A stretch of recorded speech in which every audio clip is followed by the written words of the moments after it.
नहीं, आप निष्ठा लाइए। हमें ये जरूर प्रार्थना करनी है कि आप उपवास जरूर करें। शरीर स्वास्थ्य के लिए और निर्मलता के लिए इसकी बहुत आवश्यकता है। गुरुजी पहले बहुत किया है, पहले हफ्ते में 3-3 दिन करते। नहीं किया ही नहीं है। अगर पहले किया होता तो डर कैसे लगता अब जैसे जैसे उम्र बढ़ रही है। व्रत का ऐसा हो गया, आलू और उसका सिंघाड़े का।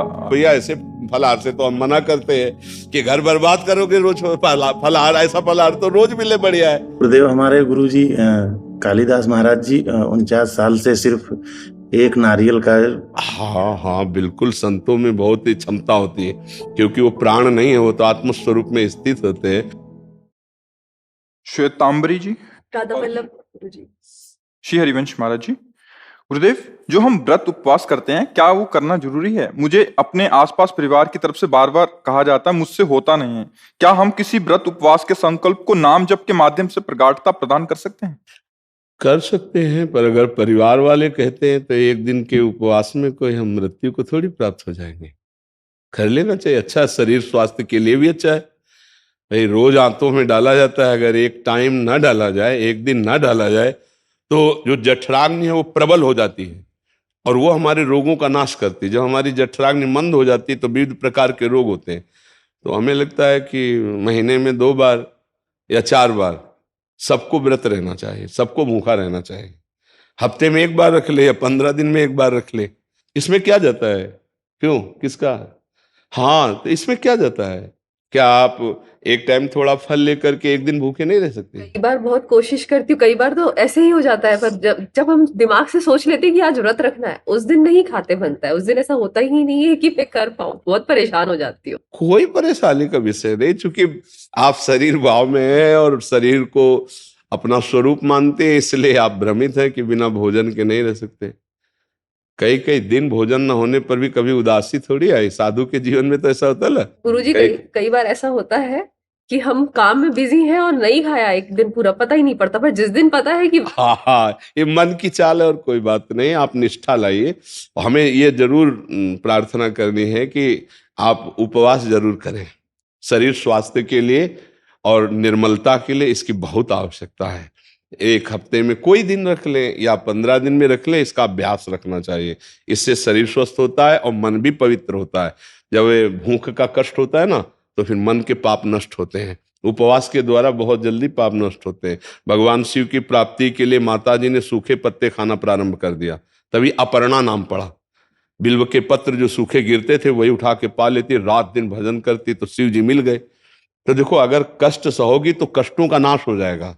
जो आगामी आने वाले कष्ट हैं उनसे लड़ने के लिए आपके पास पावर हो जाएगा। व्रत है, नाम जप है, तीर्थ याटन है, साधु सेवा है, गौ सेवा, ये आपके पास सुकृत है। ये आपके पास वो बल है जिससे आप लड़ सकते हो जगत में। अब लोग जो है पापाचरण करते, धर्म करते नहीं, तो नष्ट भ्रष्ट होते चले जाते। 4 दिन ऐसे चमके, मिट्टिया मेट हो गया। धर्म करो तो धीरे धीरे आप बलवान बन जाओगे। आप अभ्यास कर लीजिए, आप इसमें कोई कठिन बात नहीं है।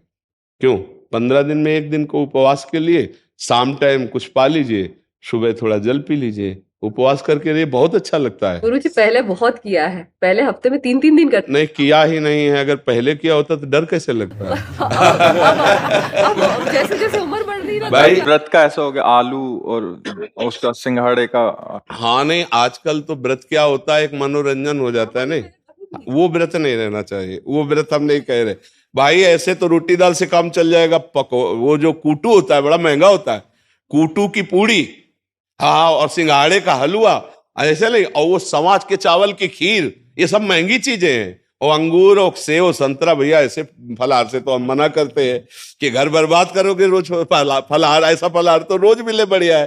फलाहार का मतलब होता है आज हम व्रत हैं तो 12 बजे तक तो कुछ खाया पिया नहीं। 12 बजे थोड़ा जल पी लिया और शाम के 4 बजे कुछ फल आदि थोड़ा सा डाल लिया और बस। रात्रि में कुछ नहीं लिया।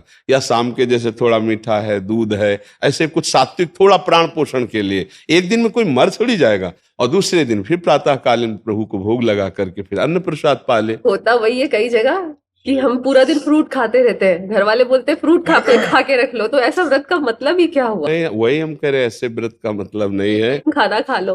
उससे तो अच्छा 2 रोटी और दाल खा के नाम जप करो, बढ़िया है। इधर उधर की सामग्री से तो अच्छा है। नहीं, गुरुदेव हमारे गुरु जी कालिदास महाराज जी 49 साल से सिर्फ एक नारियल का।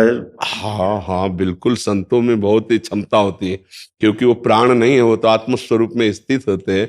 और इतने महान तपस्वी कर इतनी दैन्यता कि जब उनसे हम कहा आप कुर्सी में बैठ जाते, तो उन्होंने कहा नहीं, जमीन पे आने बैठे। वाले थे। हाँ हाँ। तो हम वहां पे रुके थे, 9 दिन तक कथा हुई, तो गुरु जी बोले चलेंगे, लेकिन कुछ काम आ गया। वो बड़ी कृपा, जब दर्शन दिया कि एक तो वयोवृद्ध और तप मूर्ति, और जब हमने कहा आसन पे ग्रहण करो कुर्सी पे, तो उन्होंने मना कर दिया। उनका कुर्सी में तो बहुत बैठते हैं, आसनों सिंहासनों पर। नहीं, हमसे कहा कि आप जाइए गुरु जी के दर्शन कर लीजिए और कह दीजिएगा हमारा संदेश कि हम आएंगे। हाँ जरूर। हम महाराज जी बाहर भी ऐसा हुआ, हमने बोला कि आप विराजिए, कह रहा जैसे आपकी व्यवस्था, मतलब इतनी दैन्यता कि हम लाइन में खड़े रहेंगे, सबके बाद में जाएंगे। और ऐसे प्रतापी हैं कि बड़े बड़े नेता और बड़े बड़े सब उनके दर्शन करने जाते, वहां जमीन पे जब कहा कुर्सी बैठ जाओ तो कहा नहीं नहीं, और जमीन पे महापुरुषों की यही महिमा होती है, तो मान रही तो सबई मान प्रद, आप अमानिए महापुरुषों की महिमा। गुरुदेव आप तो कहीं जाते नहीं, लेकिन गुरु जी की हमारी इच्छा है कि एक बार आप जरूर आए। वृंदावन की सीमा के, ब्रज की सीमा के बाहर तो क्षेत्र संन्यास जो होता है ना, वो यही होता है। तो गुरु कृपा से धाम का आजीवन मरण पर्यंत वास, कि कुछ भी हो जाए, अंग अंग कट जाए, पर तो गुरु जी हम हमेशा दर्शन कर सकते हैं आगे। कभी आओ, आपका स्वागत है, हृदय से स्वागत है। यहाँ बेशर्त काम है, शर्त ये कि आपका मंगल हो जाए, आप सुखी हो जाओ, आप सच्चे बन जाओ, आप अच्छे बन जाओ, बस इतनी बात है।